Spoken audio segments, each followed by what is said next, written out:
What's up, YouTube? Welcome back to the channel, Appalachian Smokewagon. Thanks for clicking. Today we're going to talk about, I've got bit by the Spyderco bug, and we're going to talk about how I got bit by the Spyderco bug and the road I've been on since I got bit by the Spyderco bug. But before we get into that, if you don't mind to smash that subscribe button, like the video, and leave me a comment. Let me know what your EDC knife is. And do you like Spyderco? Do you like other brands? Let me know. Okay, so this started, it was back in winter still. It was probably a few months ago. We'll say 3 months ago. I needed a EDC knife, because I always carry a knife for EDC, and I'm going to show you a few of the knives here that I had been carrying. And if you've watched any of my EDC videos, you've probably seen a couple of these.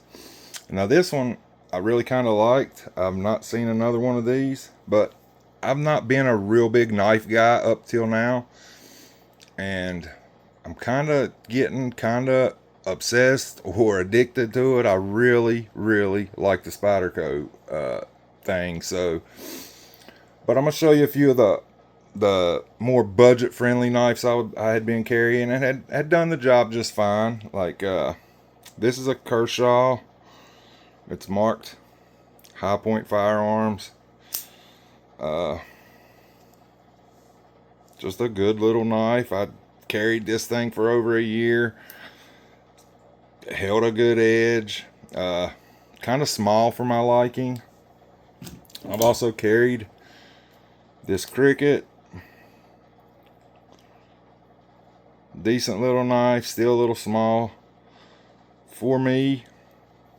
I'd carried this for quite a while. This one had a pretty good edge on it.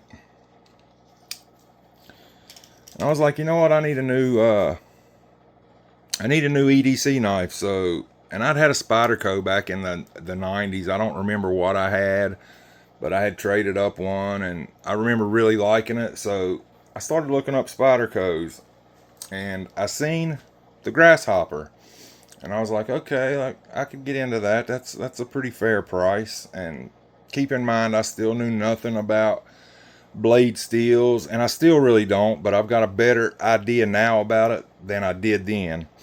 So I ordered a Grasshopper and waited, like pretty excited for it to come in, and I get this little package in the mail and this shows up. Well, like I said, I had ordered a Grasshopper, and I popped the box and this was in there. And I was like, are you kidding me? That thing is super small. I was like, wow. I was like, that can't be the knife. I knew the knife I was getting was kind of small, but I didn't think it was that small. Well, once I got to looking, they actually sent me a bug, which is, I guess, this super small knife. Now, I had ordered a Grasshopper. My paperwork had said Grasshopper and all that, and I was like, okay. So this goes in the safe, and I'm like, okay, I still need a knife. I didn't try to contact them and be like, y'all sent me the wrong knife or anything. I probably should have. They probably would have made it right, but whatever. I just threw it in the safe and got to looking again, and I found the Tenacious, the Spyderco Tenacious. And apparently Spyderco has a bunch of different factories. They've got one in China, one in Colorado, USA, one in Japan, one in Italy, and that's all the ones that I know of right off the top of my head. If there's more than that, and you know, let me know in the comments. But I found the Tenacious, and I was like, okay, that's a reasonable price, and we ordered one, and it come in. Now the Tenacious is made in the China factory, but I looked up the reviews on it and everything, and it seemed pretty good. So I ordered it up, got it, and was pretty impressed with it. Now I'm going to open this. I've done a few things to this knife. This isn't how it came, but ordered it up. Now this one has the Flytanium stonewashed brass scales on it. I turned the light on. I hope that helps with the lighting a little bit. This one has the stonewashed brass scales I had bought and put on it, and it added some heft to it. This thing feels really good and heavy now.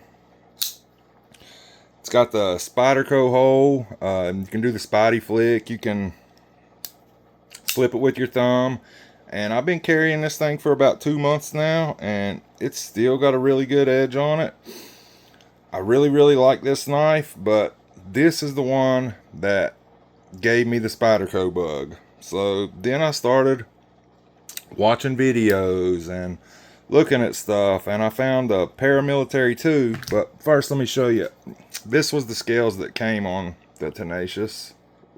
It was actually the Tenacious lightweight model, and these weren't on it long, and I got the brass ones, and I really like this knife for an EDC knife. It's been solid for the couple months that I have carried it. So I found the paramilitary 2, and I was like, okay, let's order one of them. And this is where the story gets kind of crazy. Like I said, I'm really not a knife guy, so I order a camo paramilitary 2 from Amazon, and I get this. And of course, I've been watching videos on YouTube and all this, and I'm super excited to get it. And as soon as I get it and tear into the package and see this box and look, there's no sticker, and you knife guys know that this is probably a fake. So I open it up, get the knife out, flip it open.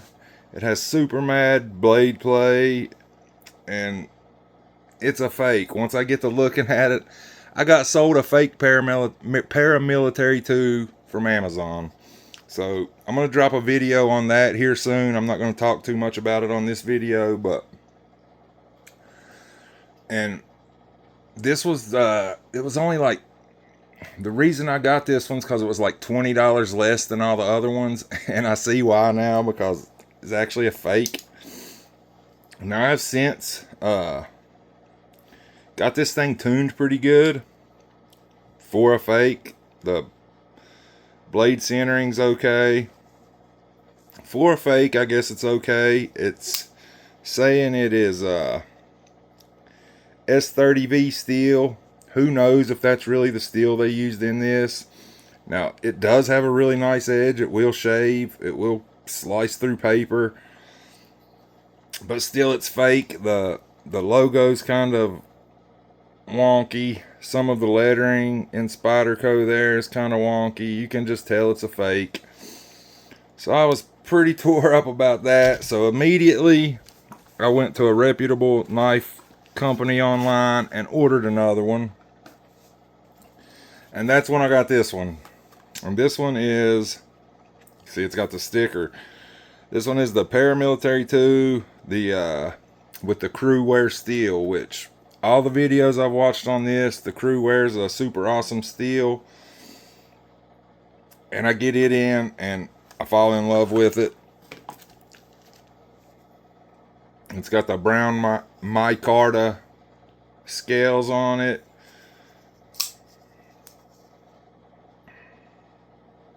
This is a super awesome knife. It's super duper sharp out the box.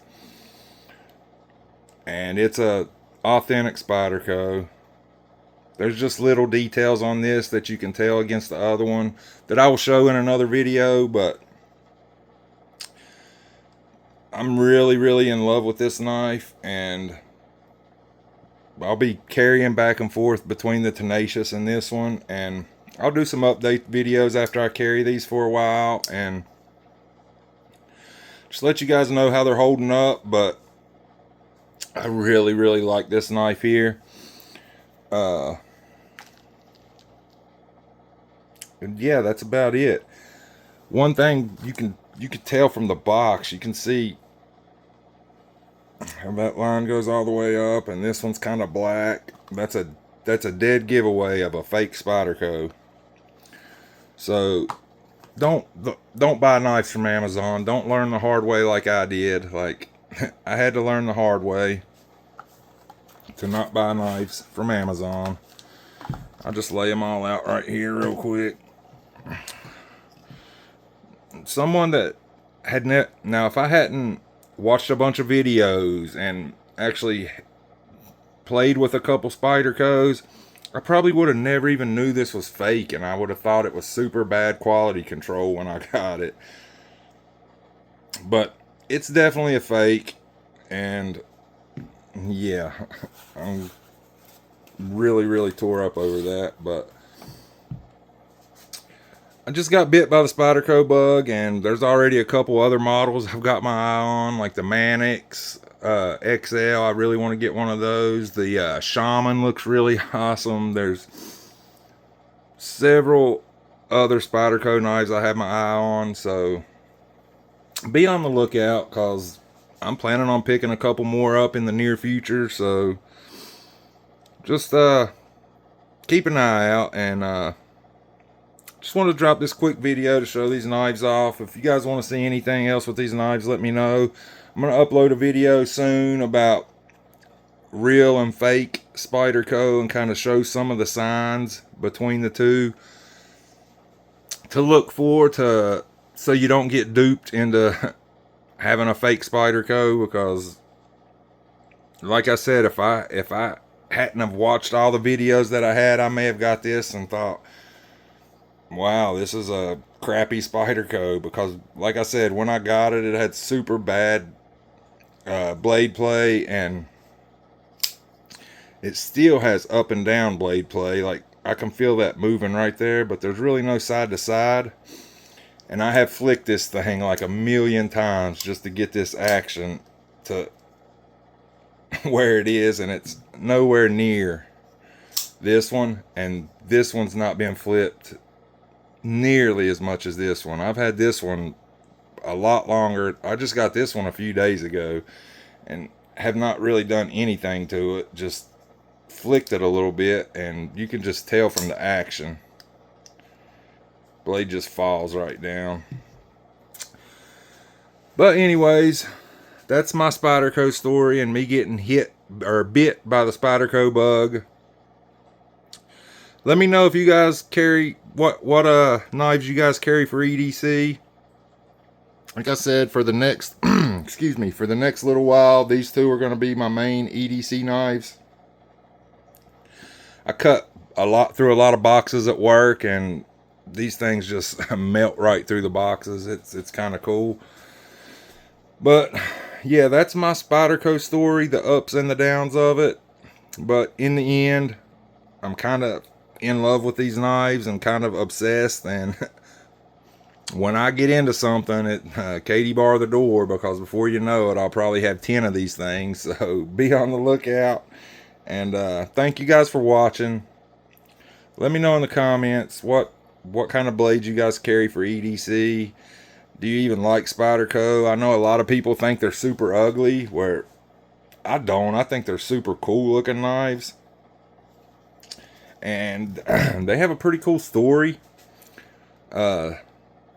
Apparently Spyderco back in the early 90s are the ones that invented the one-handed pocket knife and the pocket clip and all that jazz. So pretty cool story behind it. And yeah, that's about it. Thanks for watching. Thanks for subscribing to the channel, and be on the lookout for more content. Smoke Wagon out.